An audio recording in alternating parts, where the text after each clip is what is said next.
Complementos y hechos relevantes durante el conflicto de Yugoslavia. Con la modernización llegan nuevos métodos de comunicación. Desde la guerra de Vietnam, los periodistas podían grabar y documentar el desarrollo de los conflictos y transmitirlos a todo el mundo. Por lo que Europa, a principios de la década de los 90, y todo el mundo verían una nueva guerra. Los conflictos que se desarrollaron estaban lejos de ser los convencionales, pues muchos de los ejércitos se formaron de forma espontánea, a excepción del Ejército Popular Yugoslavo o JNA, conformados por integrantes, en su mayoría serbios, de todos los países que componían Yugoslavia. Es así que empieza el conflicto en Eslovenia, con la Guerra de los 10 días. Las razones por las que fue tan rápida se deben a 3 razones principalmente.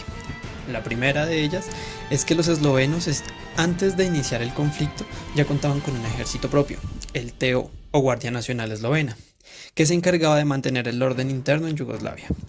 Al mismo tiempo que Hungría y Checoslovaquia proveían de armamento a los soldados eslovenos, principalmente fusiles RPG y misiles anticarro.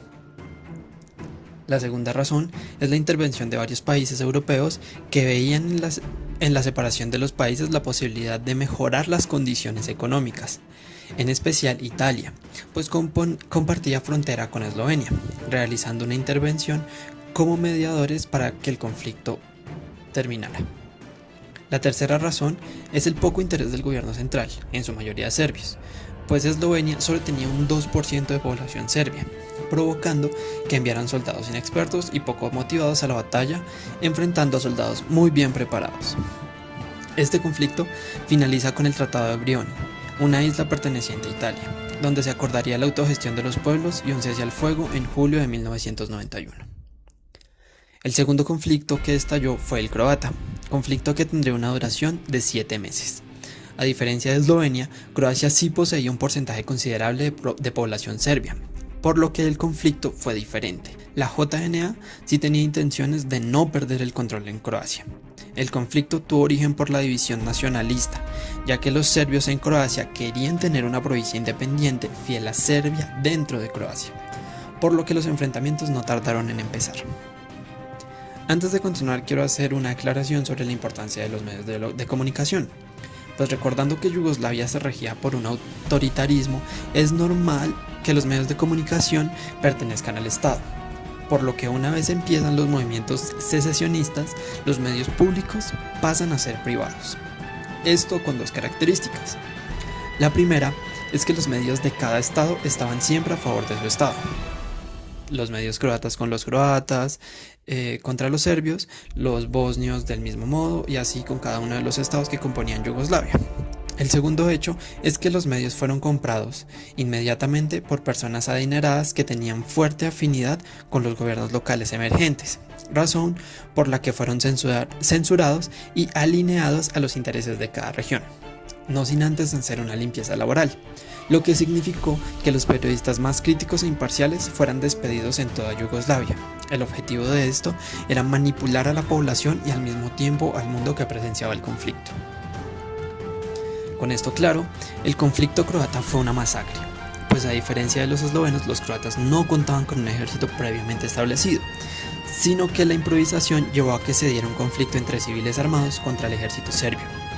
Mientras que los croatas luchaban por sobrevivir, la JNA bombardeaba casas croatas, trincheras de resistencia y todo signo de oposición croata, de barricadas de carros civiles contra tanques de guerra, lo que volvió el conflicto una batalla contra el tiempo, pues los croatas, al no ser un país independiente y dejaba su suerte por Naciones Unidas, ya que estos consideraban que era un conflicto interno de Yugoslavia, no se reconocía a Croacia como Estado y por lo tanto no tenía ni aliados ni tratados.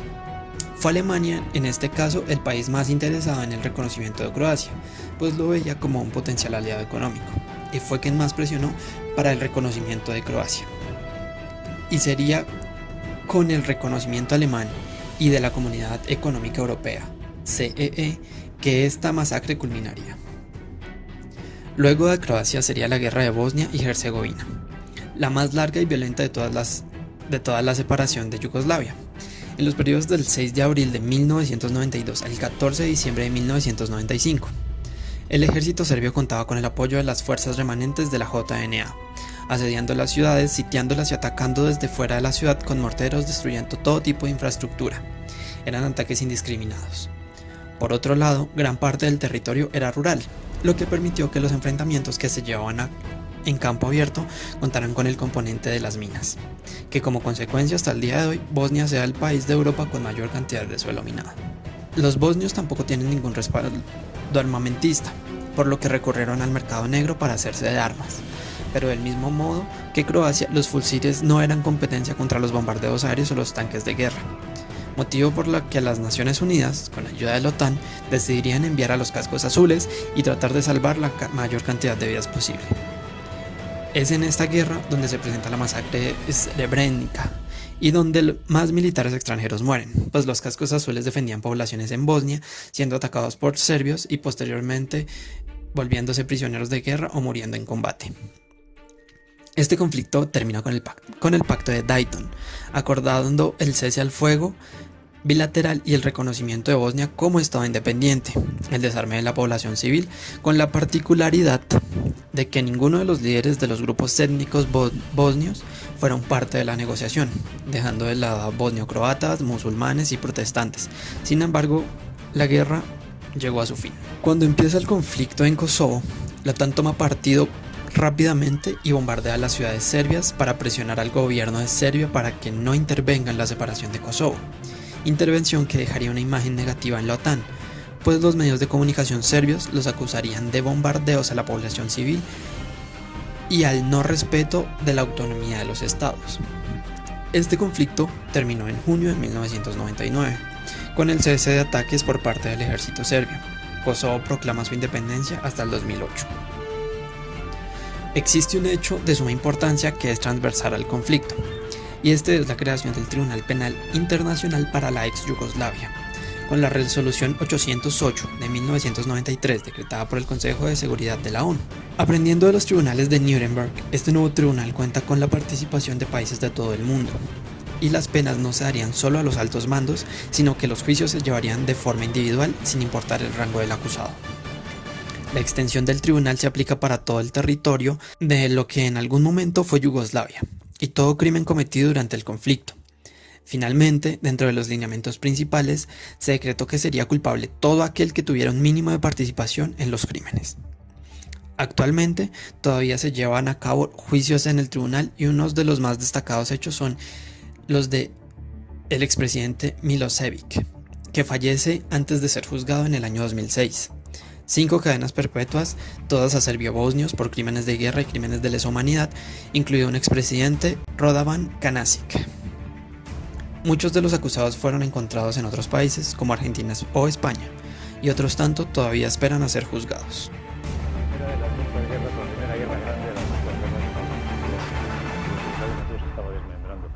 Casi todas las imágenes las hizo conmigo José Luis Márquez, uno de los mejores cámaras de guerra del mundo, que además hizo unas imágenes. Fue una guerra que terminó siendo muy cruel, una guerra de matanza, en la cual la población civil sufrió muchísimo, pero fue una guerra, desde el principio de la una guerra buena para la España. Mataban compañeros, disparaban a nosotros, hacía mucho peligro, pero era de esas guerras en las cuales pueden hacer solidarios, dejaban trabajar, todavía tenían los combatientes esa especie de inocencia que decían a contar que una guerra, cuando uno está resalida por la televisión, por la prensa, cuando uno sabe que la guerra se no es una guerra. Era fácil llegar, juntarte con un grupo de soldados, ir al frente y bueno, y filmar todo, te dejaban filmar cosas que después poco a poco al irse ya maliciando, al irse ya volviendo más astutos en el tratamiento con la prensa ya te prohibían hacer. Pero fue una buena época en ese sentido, por eso las imágenes que hizo José Luis Márquez fueron imágenes espectaculares que Televisión Española en aquella época vendió a todo el mundo y dieron la vuelta al mundo, algunas de ellas como las de Vukovar, como las de Gornji Radicich, como las de Petrinja. Fue quizá el lugar donde yo admiré más a los cámaras en el trabajo. Nunca hubo tanto peligro para trabajar con una cámara al hombro y nunca el resultado fue tan positivo, particularmente hablando, quiero decir, tan rentable. Fue una guerra muy visual y eso permitió hacer un trabajo bastante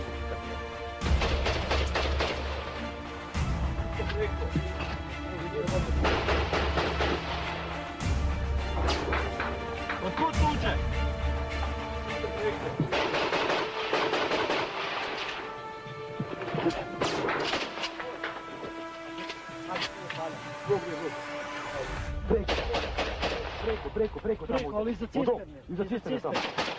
I ti stoji. Sagni se samo. La guerra en Croacia es dura. Es guerra de francotiradores, los aquí llamados sniperisti, auténticos asesinos que igual disparan sobre militares que sobre civiles, y cuya presencia inesperada en cualquier calle, en cualquier carretera, convierte el hecho de recorrer 50 metros en una dramática aventura.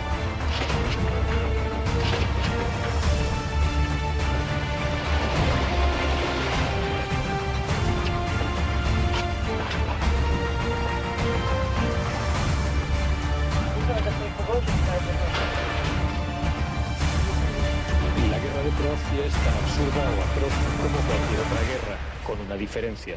Esto ocurre en Europa, a menos de 3 horas de vuelo de Madrid o París.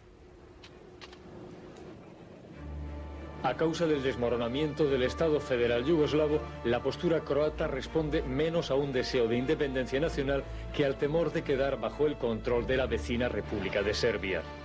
De una parte, Serbia reclama como suyas las 2/3 partes de este territorio.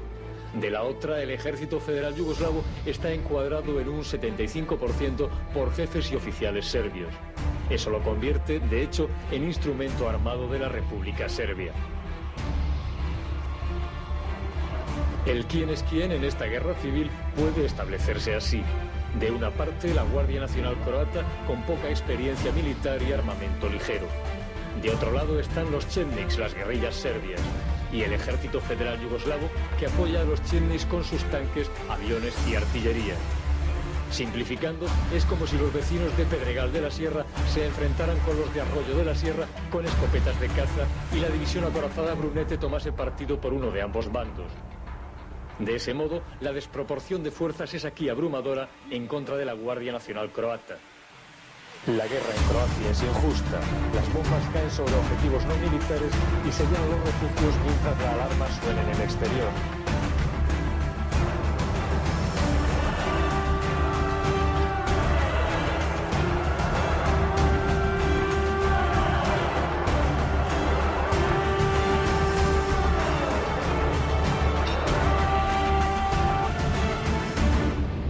La guerra en Croacia es cruel.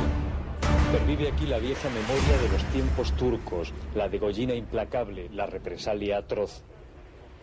Esta guerra la cubrimos desde el lado croata, por lo que ignoramos qué sucede exactamente al otro lado.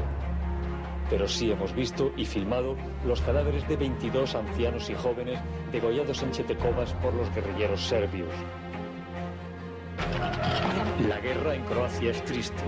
Es guerra de ciudades y pueblos devastados, de calles que se vacían al olor de la pólvora próxima, de la matanza cercana, de niños que no comprenden, de ancianos desorientados que aguardan en la cuneta a que alguien los ponga a salvo, de mujeres que tienen miedo de las atrocidades que se atribuyen al enemigo.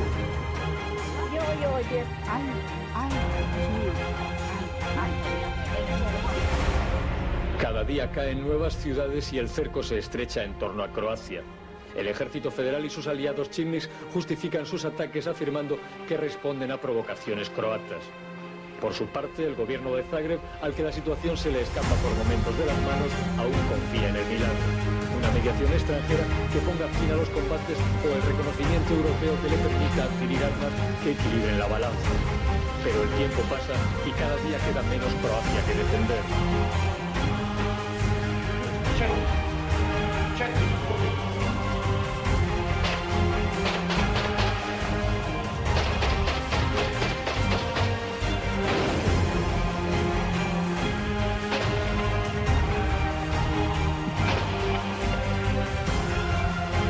La guerra para los mal armados miembros de la Guardia Nacional Croata es una guerra de incertidumbres, de continuas retiradas ante un enemigo mucho más fuerte, de batallas desesperadas hasta el último cartucho y de tristes derrotas, de jóvenes soldados exhaustos que caminan sin rumbo fijo tras haber hecho cuanto podían, fusiles contra tanques sin esperanza, demasiado cansados incluso para alegrarse de seguir vivos.